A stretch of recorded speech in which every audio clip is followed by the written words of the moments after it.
There are people who say, I'm not anti-Semitic, I'm anti-Zionist, meaning I don't hate Jews. No, I'm just against the state of Israel.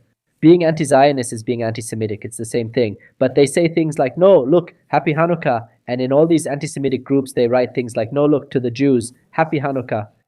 But have you heard what Hanukkah celebrates?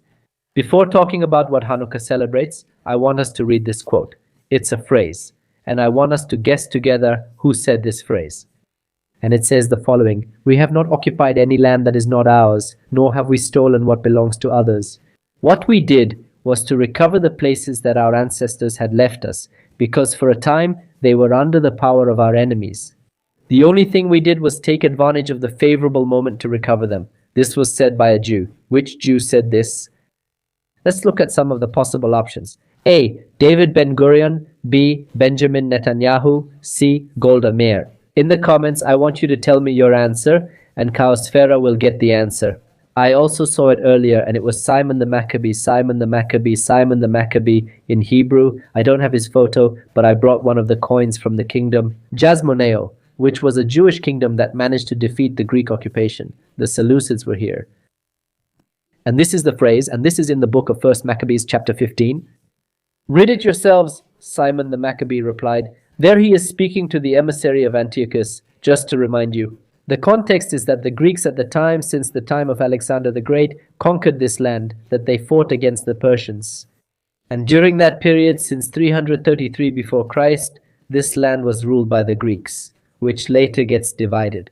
The kingdom of Alexander the Great, and one remains in this kingdom, first with the Ptolemies and then with the Seleucids, but later the Maccabees, saying that the struggle they are carrying out, the Jews, the Maccabees are Jews. They are the priests who rose up in leadership to rebel against the Greeks and free Judea from Seleucid occupation. So, when the Seleucids confront Simon the Maccabee, they ask him, hey, why are you doing this? Are you stealing our lands? Jewish occupier. And what does Simon say to him?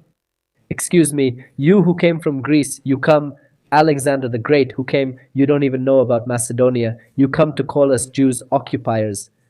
It's people from the Arabian Peninsula who came here in the 7th century. They're going to tell us that we're occupying our own land, and Simon the Maccabee tells them, this is our land. And indeed, the Maccabees liberate the land of Israel.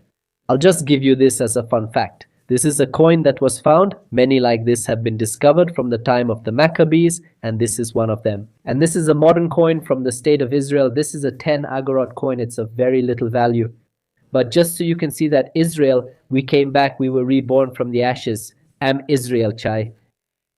We are constantly accused that you occupy this or that. The reality is that the ethos of the Jewish people wanting to return to our land is a millennia-old idea.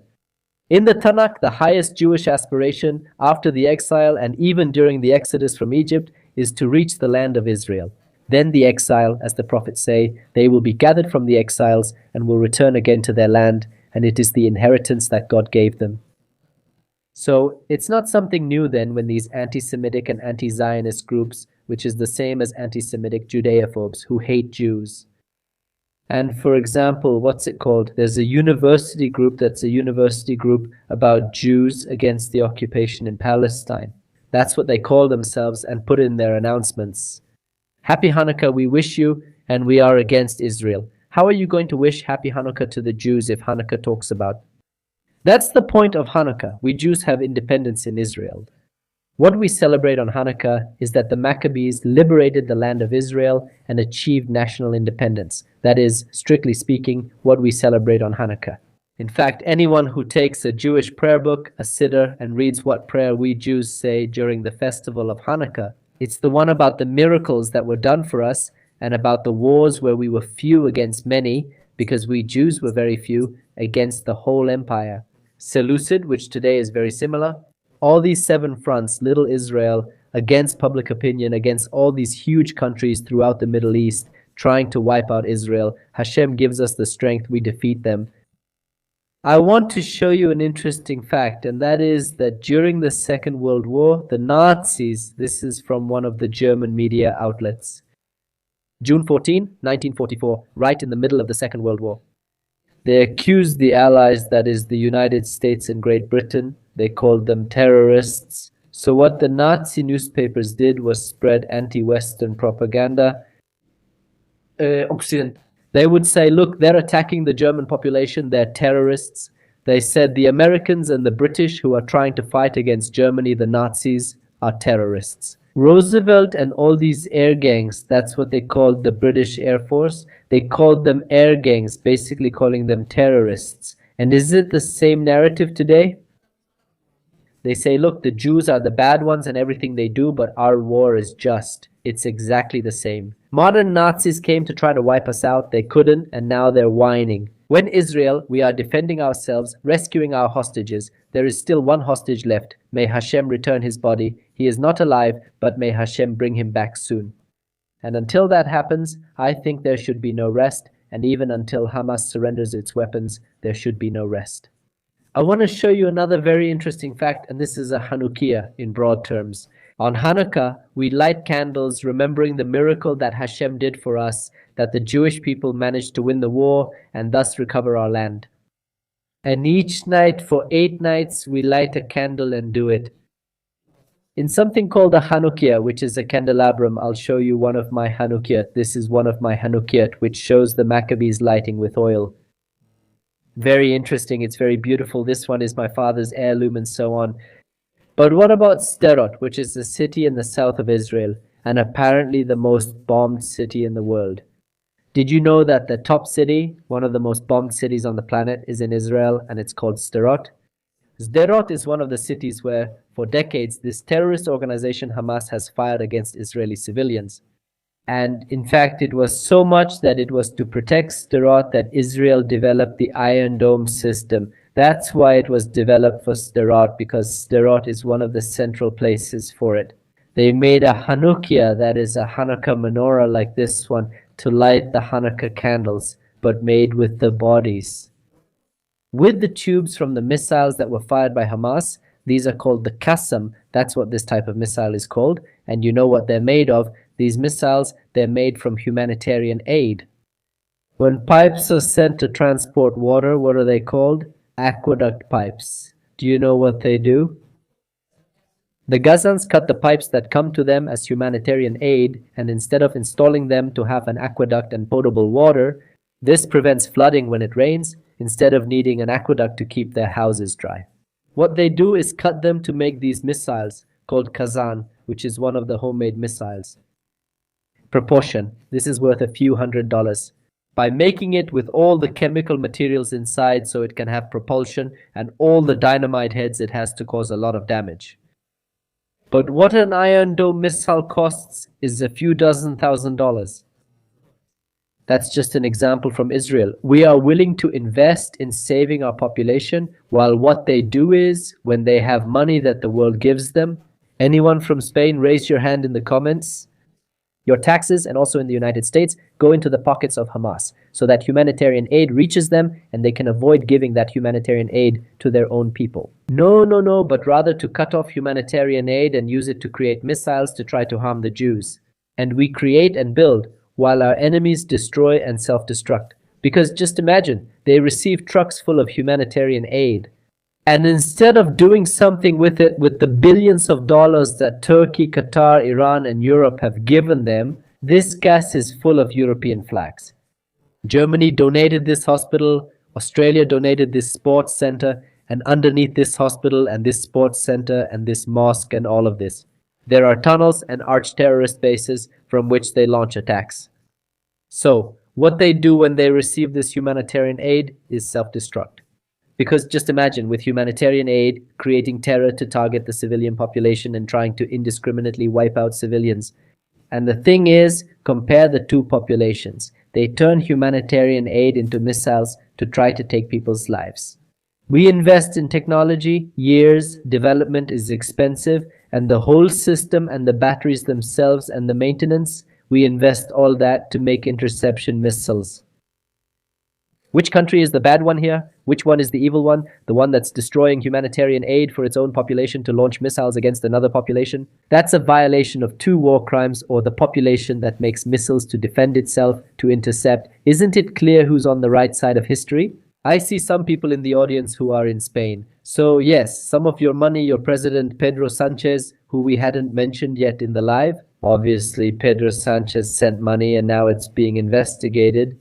Out of the 50 million that he sent to, I mean from your taxes, dear Spaniards, 50 that he sent to Hamas. So while our enemies destroy, we build, we make jamboree, we take the darkest part of human nature. If the Hamas terrorists still have someone like this Sanchez, Hashem created human beings in his image and likeness at the moment when the Hamas terrorists decided to carry out October 7. In my opinion, everyone who took part in October 7 lost their image and likeness. That's my opinion. Israel, we take this darkness, this brutality from these people and turn it into light. And this is an ancient light that the people of Israel have kindled in the darkest moments like this one. A Hanukkiah lit during the Second World War. This is before the climax of the Holocaust, and this was in the window of a Jewish home. Just as the eternal light faces the darkness, even though the darkness did us a lot of harm, we overcame it. And this is a comparison, 1939. When the Nazis were in power during the Second World War and they were defeated. And this is just a few years ago, 2014. That Israel, with great pride, we light our Hanukkiah, where our enemies tried to destroy us. We rose up. Watch out. Nowadays, Germany is in a terrible state. Nowadays, Germany is having a really hard time, like the rest of Europe. England, they're on the verge of collapse. Belgium, I think it's already a lost cause. France, apparently it's a lost cause. Spain, these upcoming elections are going to decide everything. And so, what if Europe starts to collapse country by country? And actually, we're going to talk about Eurovision in the next broadcast, Besat Hashem, because Eurovision is a contest that they're now trying to boycott Israel from. We'll talk about that later, but what happens in Europe quickly begins. The domino effect in Latin America, so don't be surprised when the threat that's eating away also from within, and especially from within Europe, happens as well.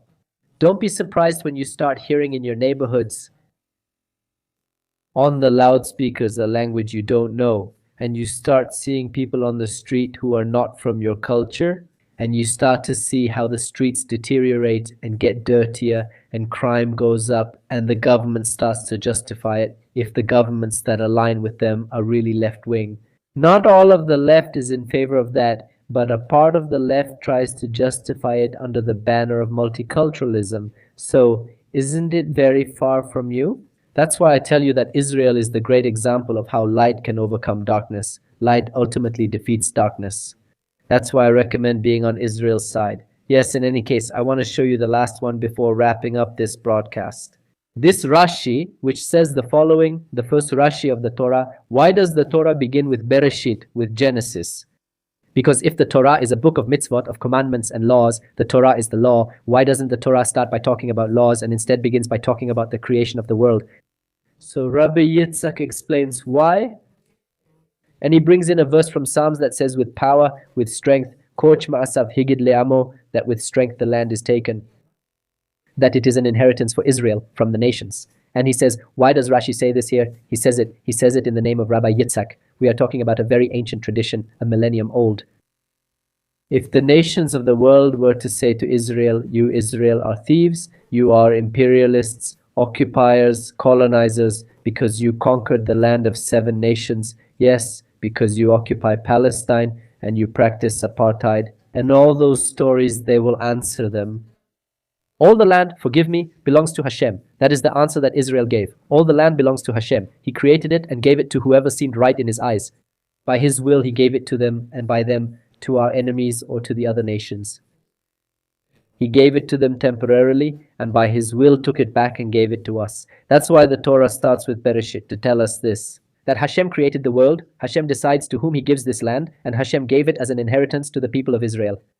And our sages also knew that this accusation was there. They knew that it was latent in the time of Shimon Maccabee, of Simon the Maccabee. When we are talking about the 2nd century before the Common Era, during the Maccabean revolt on Hanukkah.